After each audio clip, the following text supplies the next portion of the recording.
I am sorry I can not 9% निकाला है government ने ट्रांसजेंडर्स के लिए, तो बाकी के जितने परसेंट है इतना बड़ा हिस्से में से सिर्फ छींट निकाल के फेंक दिया है कि इनको जॉब्स दे देते हैं। और जॉब्स भी बहुत ही ऐसे जैसे कि मतलब मामूली 11,000 10,000 पर मंथ वाली। I am sorry, there is no such light coming from the government side.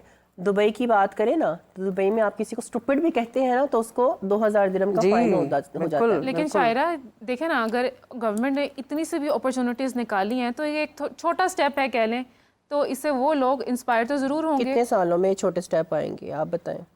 आ सकते हैं, लेकिन देखें ना इम्प्रूवमेंट आएगी। आप जैसे अपनी एजुकेशन की बात करिए, आप पढ़ी लिखी हैं, ट्रांसजेंडर्स के लिए तो एजुकेशन ही नहीं है। हाँ। ठीक है ना, तो अगर आहिस्ता आहिस्ता ये लोग सड़कों से उठकर अगर किसी इदारे में जाकर नौकरी करने लग जाएंगे तो कुछ ना कुछ तो सीखेंगे, कुछ तो इम्पैक्ट आएगा ना इनका सोसाइटी पे। You are giving a very positive impact out of this thing, but I think me being as a trans girl, क्योंकि मैं इस कम्युनिटी को रिप्रेजेंट कर रही हूँ, ये बहुत लंबी लड़ाई है और ये बहुत लंबी लगेगी, चलेगी। हम बूढ़े होके मर जाएंगे और आएंगी जनरेशन पर जनरेशन। ठीक है, आई रियली होप सो कि उनके लिए कुछ बेहतर हो सके। मैं अपनी जनरेशन में तो नहीं देख सकती। I am sorry, I can not see कि मेरे एज ग्रुप के लोग जो है वो इस अपॉर्चुनिटी से या इन चीज़ों से अब फ़ायदा उठाएं, बिकॉज आई थिंक अल्टीमेटली ये कबूल कर लिया हुआ है। देखो, ये तो एक चेंज आती ही ऐसी है कि एक जो लॉट होती है उसको स्ट्रगल करनी होती है। शुरू में मुझे कोई कहता था ना, वो मैं एक प्रोग्राम में गई थी, एक टीवी शो में गई थी, बड़ी मशहूर एंकर होस्ट है फिज़ा अली, उनके प्रोग्राम में गई थी और वहाँ के प्रोड्यूसर्स सबके सामने मुझे ह्यूमिलेट कर रहे थे कि शीमेल शायरा रॉय को बुलाया जाए। तो इनको तो यही नहीं पता कि शीमेल में और ट्रांसजेंडर में क्या फ़र्क है। Shemale is a offensive abusive word which has been used in the adult movies. जी जी। And if you talk about transgender, that is a right word. Similarly, Urdu में खुसराई गाली है, Khwaja is a proper word. So आपको तो अपने हमारे पढ़े लिखे मीडिया के लोगों को ही नहीं पता और बाकियों की मैं क्या ही बात करूँ। सही है, बिल्कुल ऐसा ही है, ठीक बात करी हैं आप। लेकिन डॉक्टर मिरात, मैं आपसे जानना चाहूँगी कि आपको क्या लगता है कि हमारी सोसाइटी में ट्रांसजेंडर्स के कौन कौन से राइट्स जो हैं जिनको मस्ट होना ज़रूरी है?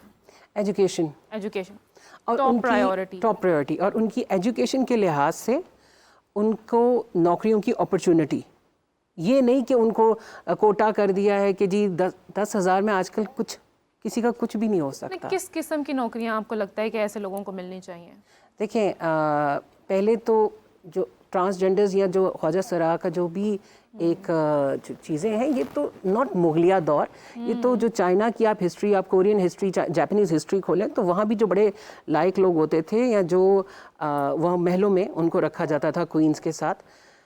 यहाँ कौन किस कैलिबर का है, किसी को कढ़ाई आती है, किसी को कोई नहीं। देखिए ना, इतने साल हो गए, इतना अरसा हो गया, अभी तक हम वो चेंज नहीं ला पाए। तो ये आप स्क्रीनिंग करें ना, अगर मतलब हुकूमत प्रोजेक्ट्स दे इंस्टीट्यूट्स को, लाइक जैसे साइकोलॉजी के इंस्टीट्यूट्स को दे, प्रोजेक्ट दे कि भाई ये आप लोग जो है ना, अब आप अपने जो MS लोग कर रहे हैं या जो PhD कर रहा है उसका ये है कि वो डोर टू डोर सर्वे करेगा कि जी लाहौर में कितने हैं लोग और उनको हम क्या क्या अपॉर्चुनिटीज़ प्रोवाइड कर सकते हैं। देखिए, हुकूमत का साथ सारी यूनिवर्सिटीज़ देंगी, जितनी गवर्नमेंट यूनिवर्सिटीज़ हैं, इवन प्राइवेट यूनिवर्सिटीज़ भी। तो ये कोई प्रोजेक्ट ऐसे अगर गवर्नमेंट लेवल पे शुरू होंगे तो कोई सीरियसली लेगा और फिर इनके काम होंगे। जो शायरा ने बिल्कुल सही कहा था कि स्टेप्स तो ऑफ कोर्स छोटे ही लिए जाते हैं, एकदम ड्रास्टिक स्टेप्स तो कोई भी नहीं ले जा सकता, लेकिन छोटे छोटे स्टेप्स ज़रा रैपिडली लेने पड़ेंगे। लेकिन हम शुरू से अगर देखते आ रहे हैं कि हमें ये जो ट्रांस कम्युनिटी है सड़कों पर ही मिलती है, तो फिर उनको अपॉर्चुनिटी दें ना, उनको सिर्फ पुलिस पकड़ के ले जाए और पैसे लेके वापस छोड़ दे, तो वो किस ऑर्गेनाइजेशन हम एक्सेप्ट ही नहीं कर पाते हैं। तो एक्सेप्टेंस जब वो आएंगे और उनके फॉर में भी कोई लॉबी बनेगी तभी उनको एक्सेप्ट कर लिया जाएगा। मैं ये नहीं कह रही कि एक जो ट्रांसजेंडर है वो आके प्रमोट करने लग जाए कि जी सब ट्रांसजेंडर हो जाएं, या नहीं, वो इंसान है, उसको जीने का हक है, सब इंसान है, उसको जीने का हक है, सब ओके। जिस तरह मजहब है ना हर एक का अपना अपना, इस तरह ये भी रहने दें। अच्छा, तो ऐसे लोग जो ट्रांस कम्युनिटी को एक्सेप्ट नहीं कर पा रहे, वो अपनी साइकी कैसे चेंज कर सकते हैं? ऐसे लोग जो ट्रांस कम्युनिटी को एक्सेप्ट नहीं कर पा रहे, ऐसे लोग जो दूसरे मज़हब को एक्सेप्ट नहीं कर पा रहे, तो वो फिर इतना अच्छा बन के दिखा दें कि उनके रास्ते पे हर कोई चलने लग जाए। हम तो बैठे बैठे डिस्क्रिमिनेशन कर देते हैं, हमारे सामने कोई ट्रांस हो या कोई दूसरा बंदा हो, हम फ़र्क ही नहीं करते हैं, हमें इतना मतलब कह लें कि शऊर ही नहीं है कि ये भी इंसान है, एक्सेप्ट करना है।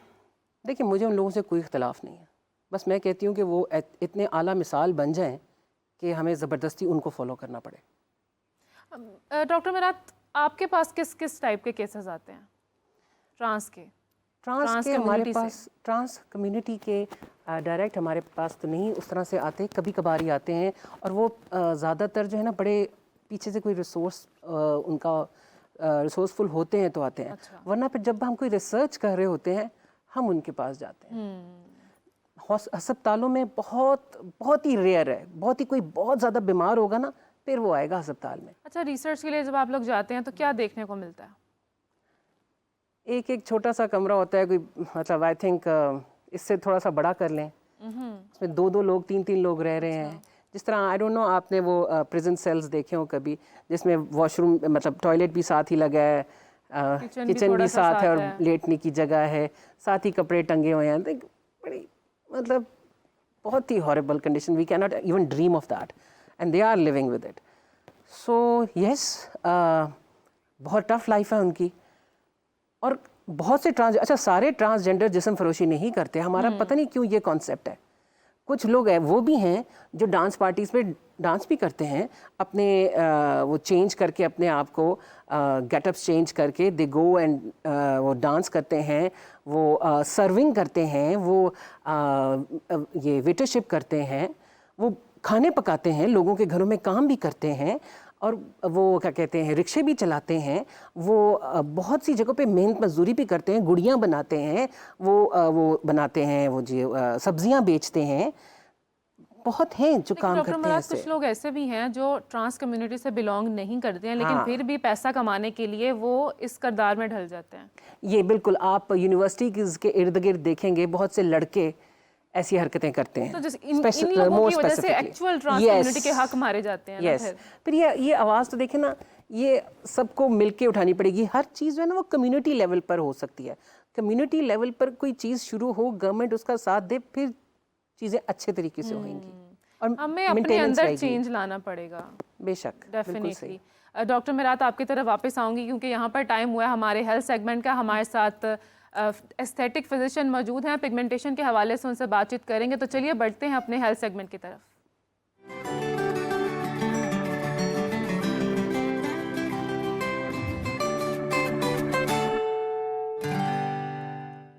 Welcome to the health segment. हमारे साथ मौजूद हैं doctor Rubab Jafar, aesthetic physician हैं। जी अस्सलाम वालेकुम, वेलकम टू द शो। अस्सलाम। डॉक्टर रुबाब, पिगमेंटेशन सबसे पहले मैं चाहूँगी कि आप बताएं है क्या?